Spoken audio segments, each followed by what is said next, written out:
My fiancé said at couples counseling, he's boring. I only proposed to him because I'm 34 and running out of time in front of the therapist. I stayed silent and let her keep talking. When the therapist asked me for my response, I simply said, I'd like to end this session and this engagement. I, 31 male, got engaged 6 months ago. 2 years together, living separately but spending most nights at my place. Things were good. Or so I thought. Last month she started getting weird. Critical about random stuff. Why don't I have career goals? Why do I spend Sundays watching football with my brother? Why don't we go to more exciting restaurants? I'm an accountant making $85,000. Not rich, not poor, stable. Thought that was a good thing. She suggested couples counseling. Preventative maintenance, she called it. Let's work on communication before the wedding. Sure. Weird timing, but okay. I'm not too proud to try. Booked Dr. Reynolds, some therapist her best friend raved about. $200 a session, but whatever. Walk into this office, leather couches, tissue boxes everywhere. Dr. Reynolds is mid-50s, kind face, notepad ready. We sit down. So what brings you both in today? My fiancé doesn't even hesitate. Just launches in. I love him, she starts. Already don't like the tone. But I need to be honest. He's so boring. I blink. Dr. Reynolds nods like this is normal. Can you tell me more about that? Like, his whole life is work, sports, video games with his brother. That's it. Every weekend, same thing. He's been an accountant at the same firm for 5 years. No ambition to move up, no interest in travel, nothing exciting. I'm sitting there, silent, let her cook. Dr. Reynolds glances at me. I give a small nod like, go ahead, I want to hear this too. My fiancé keeps going. And honestly, I need to just say it. I proposed to him because I'm 34 and running out of time. The room gets real quiet. My eggs aren't getting any younger. All my friends are married with babies. I scroll through Instagram and it's just pregnancy announcements and gender reveals. I can't wait forever for some perfect, exciting guy to show up. He's stable, makes decent money, won't cheat on me. At this age, that's what matters, right? Dr. Reynolds writes something down. Looks at her. So you feel like you settled? I mean, yeah, I guess. Like, I'm not getting any younger. My mom keeps asking when I'm giving her grandkids. He's nice, he's reliable, that's enough. Is it though? My fiancé sighs. Dramatically. Sometimes I look at him on the couch watching the game and I think, is this my whole life? Is this really it? But what choice do I have? I'm 34. I don't have time to start over and find someone better. The wedding's already planned. We have a venue, a photographer, my dress is ordered. What am I supposed to do? Cancel everything and be single at 35. Dr. Reynolds finally looks at me. How does hearing this make you feel? I stand up. I'd like to end this session. My fiancé turns. What? And this engagement? Wait, what are you? You just spent 10 minutes telling a stranger that you proposed to me out of desperation, that I'm boring, that you settled because you're afraid of being alone at 35. Why the hell would I marry someone who feels that way? I was being honest. That's what therapy is for. Yeah, and I'm being honest too. We're done. I grab my jacket, head for the door. She's up now, voice getting shrill. You can't just leave. We're in the middle of a session. Session's over, so are we. This is exactly what I'm talking about. You shut down when things get hard. I stop at the door, turn around. I'm not shutting down. I'm listening. You told me exactly how you feel, that I'm a backup plan because your biological clock is ticking, that you're only with me because you don't think you can do better. That's not me shutting down. That's me finally understanding who I'm really engaged to. Dr. Reynolds looks uncomfortable. Perhaps we should all take a breath. No thanks. I'm good. Walk out. Get in my car, drive home, sit on my couch, the boring couch where I watch boring sports. Stare at the wall for maybe 20 minutes. My phone starts buzzing. Her texts are coming in rapid fire. You can't just leave like that. We need to talk. This is so immature. I said I loved you too. You're overreacting. This is why we needed counseling in the first place. I silence my phone. Call my brother. Yo, how'd counseling go? Ended the engagement. What? Tell him everything. Word for word. He's quiet for a second. Then, holy shit, bro. She really said that? Out loud? In front of a therapist who's definitely going to remember this one. Dude, you dodged a nuke. What's the plan? No idea. Just done. Want me to come over? Nah, I'm good. Just need to sit with this. Hang up. Look at my phone. 23 missed calls, 47 texts now. Not tonight, not dealing with this tonight. So here's what you need to know about my apartment. I pay 70% of the rent. She insisted on contributing equally, but her freelance graphic design income is maybe $15,000 a year. I make $85,000. We split bills, but realistically, I cover most of it. She has a key, keeps clothes in my closet, toothbrush in my bathroom, basically lives here 4 nights a week. Around 11 p.m., I hear her key in the lock. I'd been debating whether to open the door, decided against it. She comes in. I'm sitting on the couch. She's got that look, red eyes from crying, mascara smudged. We need to talk. Nothing to talk about. Yes, there is. You can't just end a 2-year relationship over one comment. It wasn't a comment. It was the truth about how you actually feel. She sits down next to me. I move over. Babe, I was just venting. I didn't mean it the way it sounded. You told the therapist you only proposed because you're 34 and running out of time. That I'm boring. That you settled because your eggs are expiring. Which part didn't you mean? I was emotional. I was trying to be honest about my feelings. Great. Mission accomplished. Now I know how you really feel. That's not fair. Therapy is supposed to be a safe space to express. To express what? That you don't actually want to marry me? That you're just scared of being single at 35? Because that's what you expressed, loud and clear. She starts crying harder. I do want to marry you. I love you.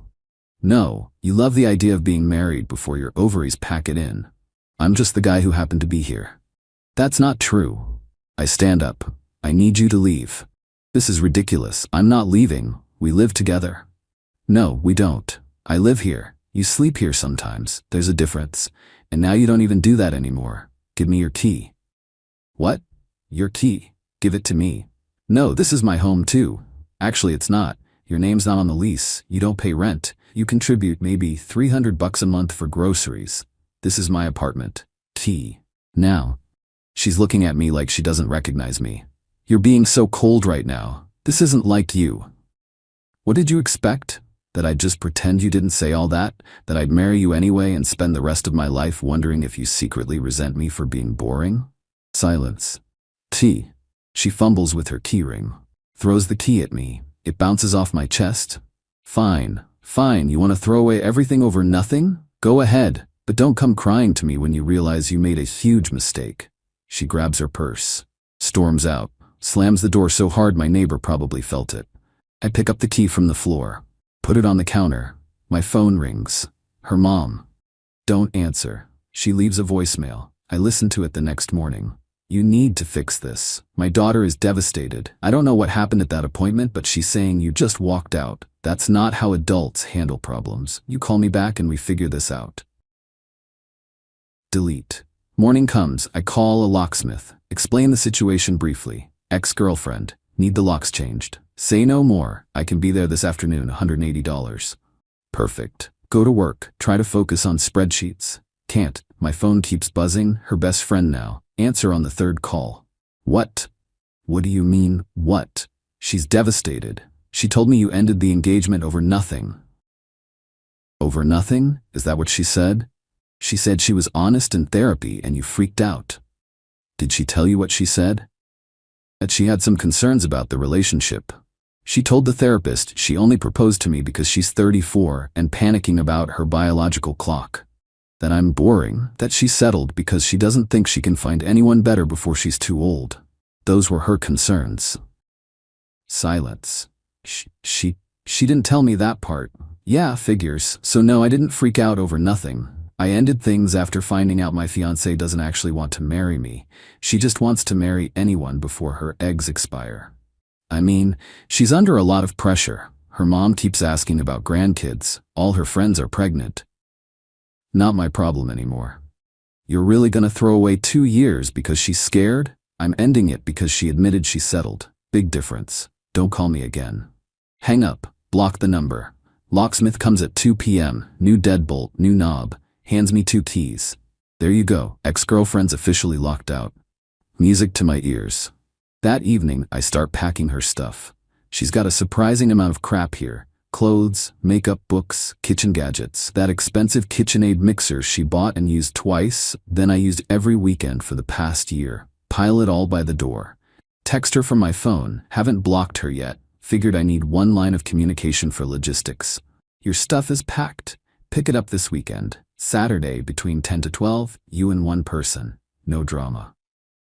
Response comes immediately. I can't believe you're really doing this. Saturday 10 to 12, confirm. Can we please just talk? Nothing to talk about, confirm pickup time. This is so cruel, confirming or not? Fine, Saturday, but this isn't over.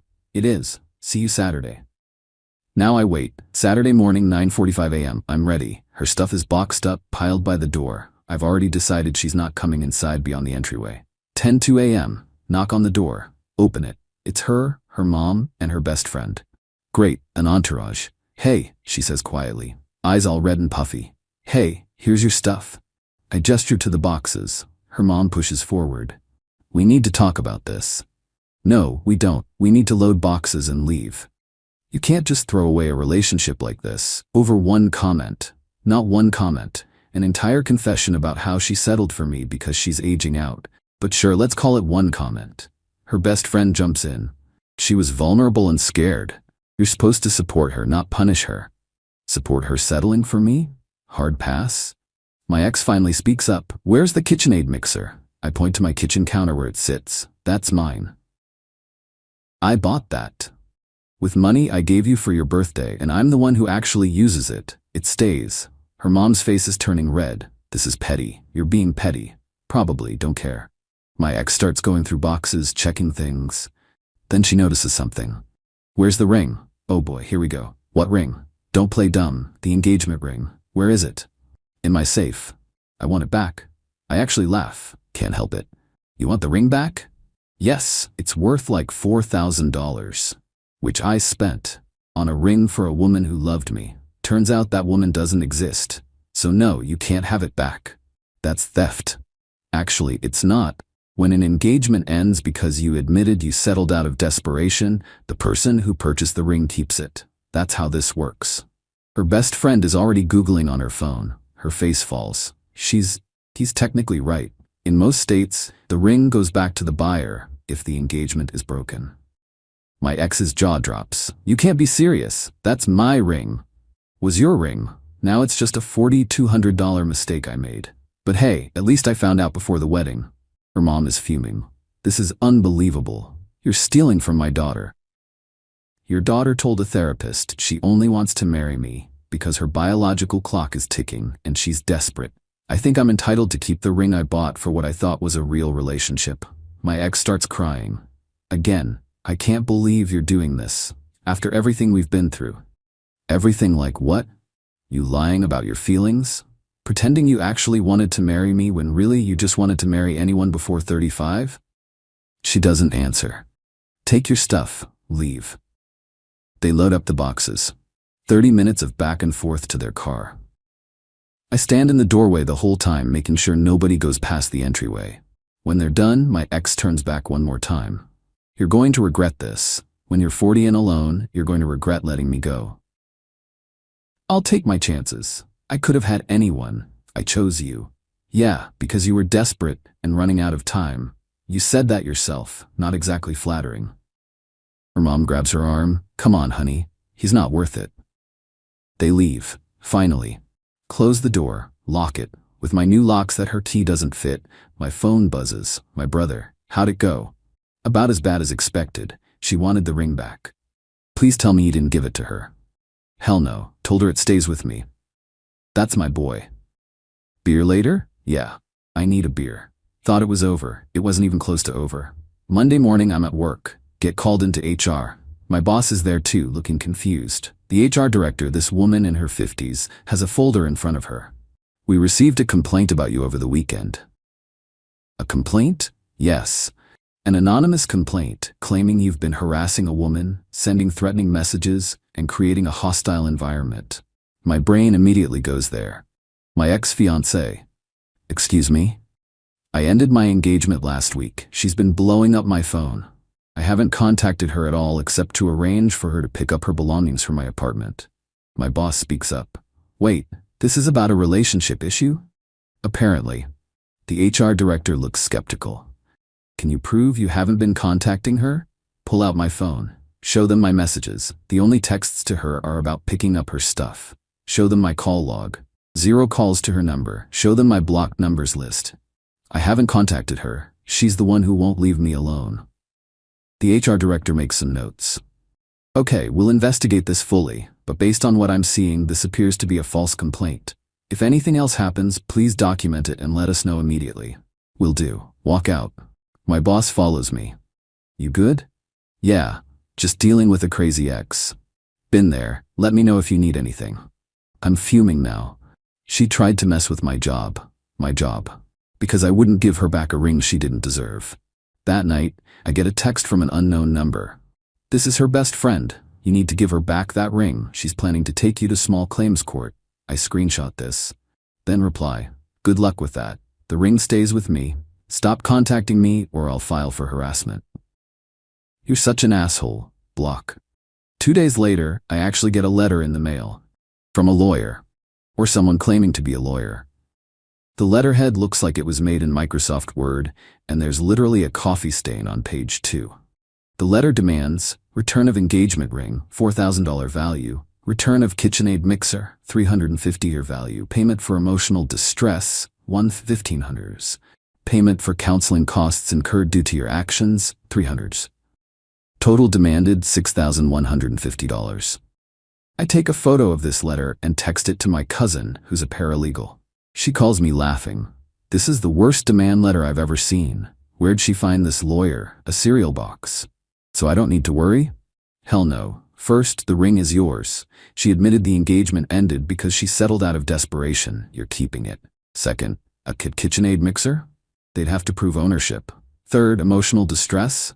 Over a breakup? No judge is taking that seriously. Fourth, you didn't force her into counseling. This is garbage. What do I do?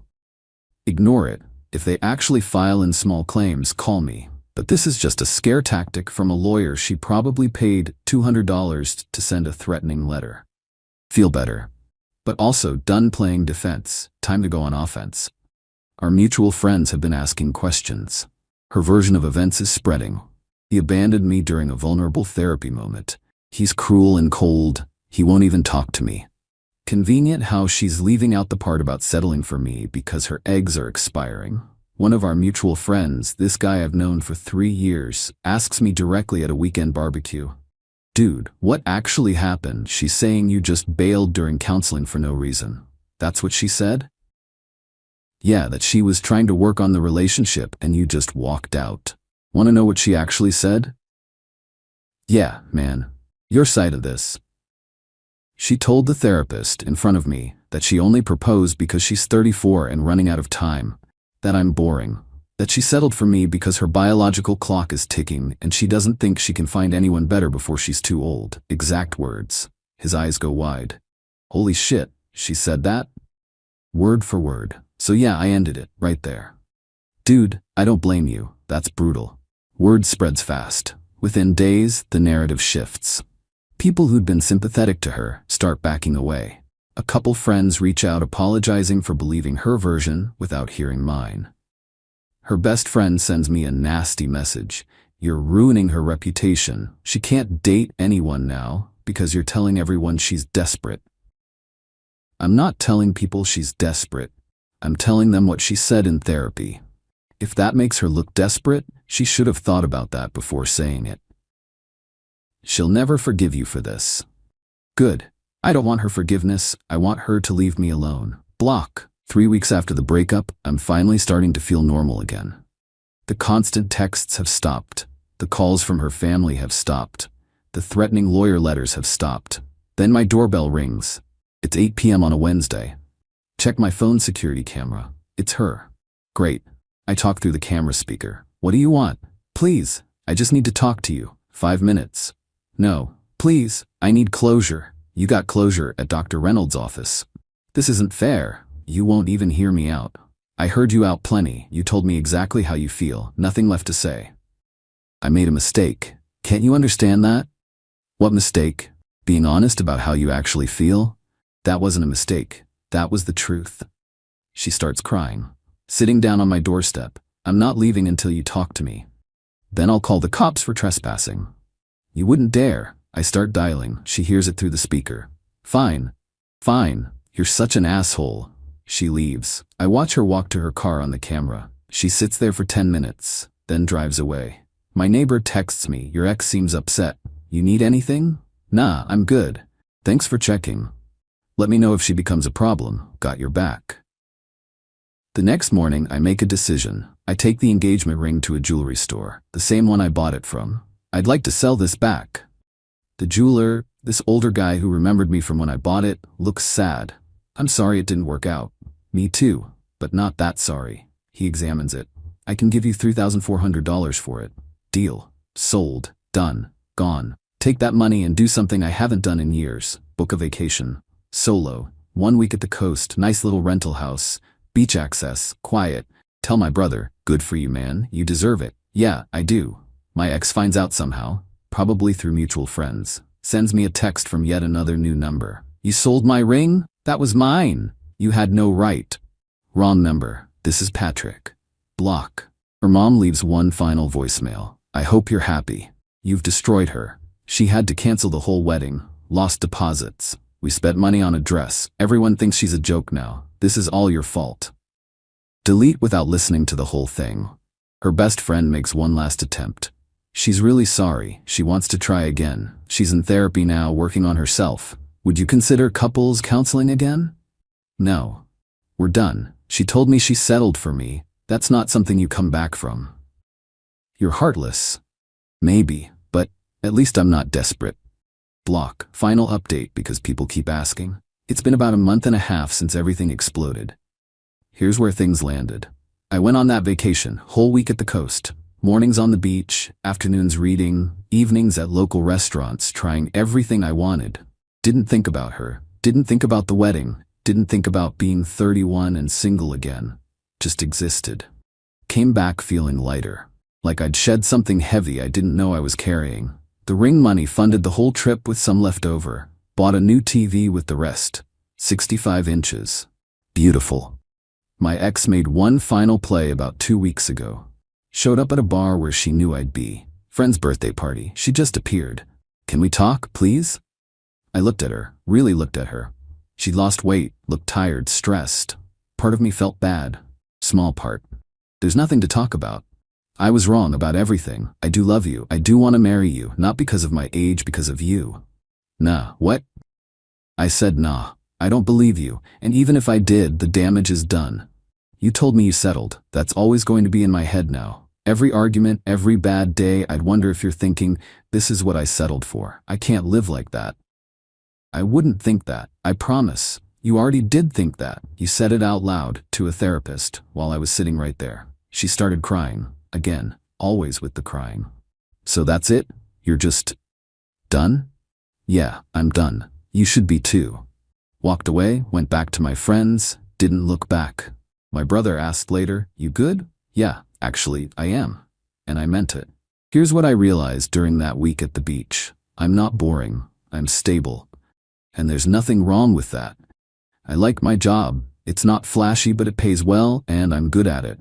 I like my apartment. I like watching football with my brother. I like having a routine. I like knowing what to expect. If someone thinks that's boring, they're not my person. My ex wasn't looking for a partner. She was looking for a solution to a problem.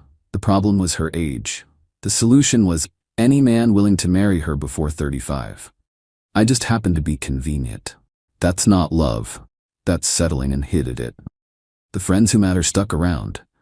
The ones who didn't weren't really friends anyway. I'm not dating yet. Not interested. Taking time to just be me without worrying about wedding timelines or biological clocks or whether I'm exciting enough. Maybe in 6 months. Maybe in a year. Maybe never. Don't really care right now. My life is good. Quiet, simple, boring even. And you know what? I'm totally okay with that. To everyone who said I overreacted, respectfully, you're wrong. If your partner told you they only wanted to marry you because they're running out of time and you're good enough, you'd leave too. Don't lie to yourself. To everyone who said I should have tried to work it out, why? So I could spend the rest of my life wondering if she secretly resents me for being boring? Hard pass. To everyone who supported me, thanks, means more than you know. That's it. That's the end of this story. Ex-fiancé is someone else's problem now. Hope she finds whatever she's looking for. Hope it's not just someone to have kids with before 35. As for me, I'm good. Got my boring job, my boring apartment, my boring life, and honestly, it's pretty great.